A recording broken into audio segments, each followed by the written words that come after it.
All right, Shalom. Call Allah Yahweh Shem Shah. Shalom to the elect.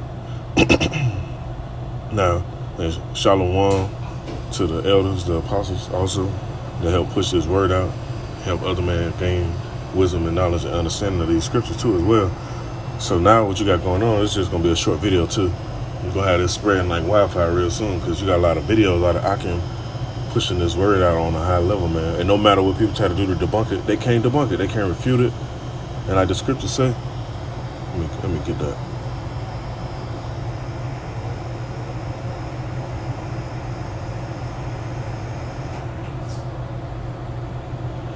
This book of Luke, chapter 21, verse 15 says, "For I will give you a mouth and wisdom, which all your adversaries should not be able to gainsay nor resist," man. And that's what's happening. So now you got Esau, red ass, doing stuff like this. Listen to this.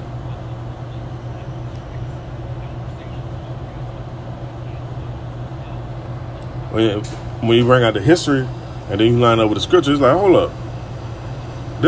This talking about Esau. And Esau haven't been done away with yet. Esau's still here. They just changed the names up. Just like they changed our names up.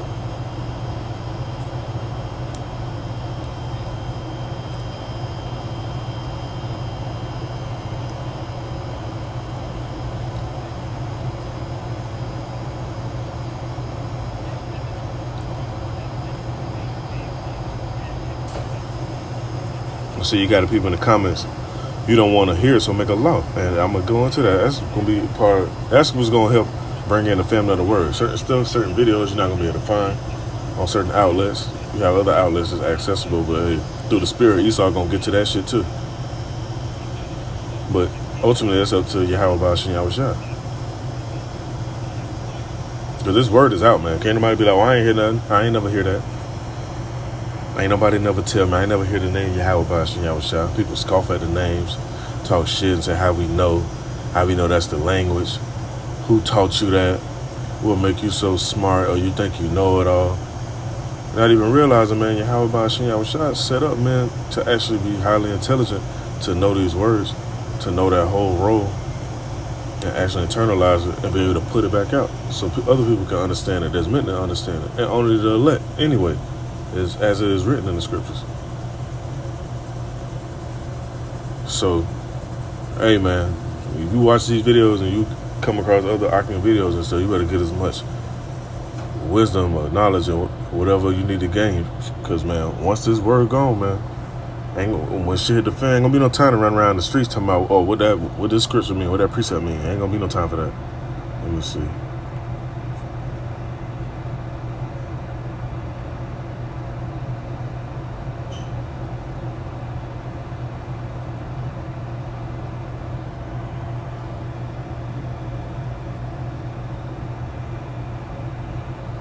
Book of Amos, chapter 8, verse 11 said, "Behold, the days come, saith the Lord Yahweh, that I will send a famine in the land, not a famine of bread, nor a thirst of water, but of hearing the words of the Lord." Because right now, you can access this word. Look how easy it is to access. I don't even have to go grab my book.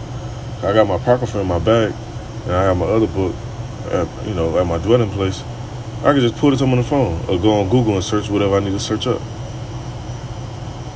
It's not going to be easily accessible like that. Now, a lot of these precepts we know by heart, just put them for edification's sake. But when it come down to it, when shit the fan, there ain't gonna be no time to run around and, hey, let me get that. What's that precept again? No, you got to get it while it's hot. Let me go up some. This was coming, man. And some people can see it, but you still got a lot of people that's bullshit. And they act like they can't see what's happening. They want to play around and still cry to Esau and all this other nonsense. That's the book of Amos, chapter 8, verse 9. It says, "And it shall come to pass that in that day, saith the Lord Adonai, that I will cause the sun to go down at noon. I will darken the earth in the clear day. And I will turn your feast into mourning, and all your sons into lamentation. And I will bring up sackcloth upon all loins, and baldness upon every head. And I will make it as the morning of an only son, and the end thereof as a bitter day." And that's what's going to happen, man. Shit about to get ugly, man. People playing around and, let me go down to this. This is what I always talk about too as well. It says in verse 13, Betty, I'm going to start at verse 12. So like it says, "And they shall wander from sea to sea and from north even to the east, They shall run to and fro and seek the word of the Lord and shall not find it. So they ain't gonna be able to find it. They'll go look online, videos gonna be banned, say this channel has been taken down or violated the guidelines or whatever. You're gonna go look on them corners out there on the highways and the byways. You're gonna go looking for certain men. You're not gonna see them. The Most High gonna put them up and make sure they protected. Same people that might have worked at your jobs or whatever that you had access to, the Most High may bless them some type of way and put them somewhere so they don't even got to deal with you niggards. Verse 13, it says, in that day shall the fair virgins and young men faint for thirst. They that swear by the sin of Samaria and say, thy God, O Dan, liveth, and the man of Beersheba liveth, even they shall fall and never rise up again. And it also say, man should travail like a woman with a child, man. Shit gonna be crazy. If men gonna be like that, you know how you women gonna be. A lot of these so-called men, not even men anyway.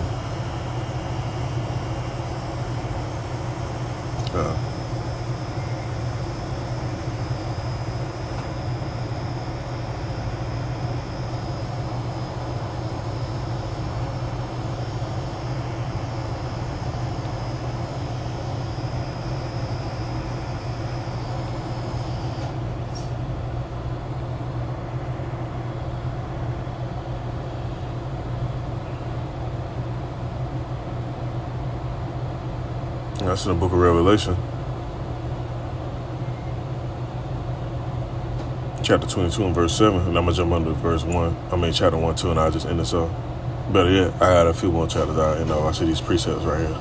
Now it says in chapter 22, verse 7, behold, I come quickly. Blessed is he that keepeth the sayings of the prophecy of this book.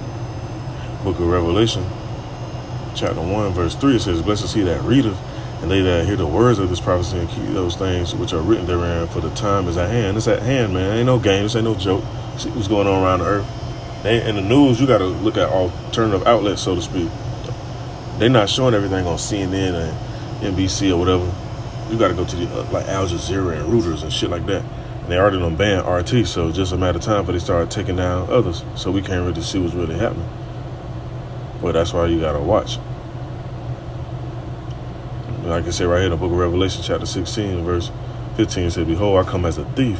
Blessed is he that watcheth and keepeth his garments, lest he walk naked and they see his shame. And, just on the street term, because I've had a pass. When you get caught slipping, turn, they say down south in Florida, hey, you was out here naked. So when it comes down to this word, you don't want to be naked as well. You want to make sure you got this word in you and with you at all times. And actually acting it out, not just reading it or looking at it. Now it says in the book of, book of James, I'm in this off of this, chapter 1, verse 12. Blessed is the man that endureth temptation, for when he is tried, he shall receive a crown of life, which the Lord hath promised to them that love him. And that ultimate temptation is coming, man. It's that charagma. That's why they really want to take this word down, because they don't want people to alert people to what's going on in Esau's agenda. But it's out, man. So, hey, if it's up to Yahweh Shem Shah, you're going to get it. If not, then you just ain't meant to get it. So I just want to bring this out. I don't want to write this out. This is edifying. Call Yahweh Shem Shah. Call Allah Yahweh Shem Shah. Shalom.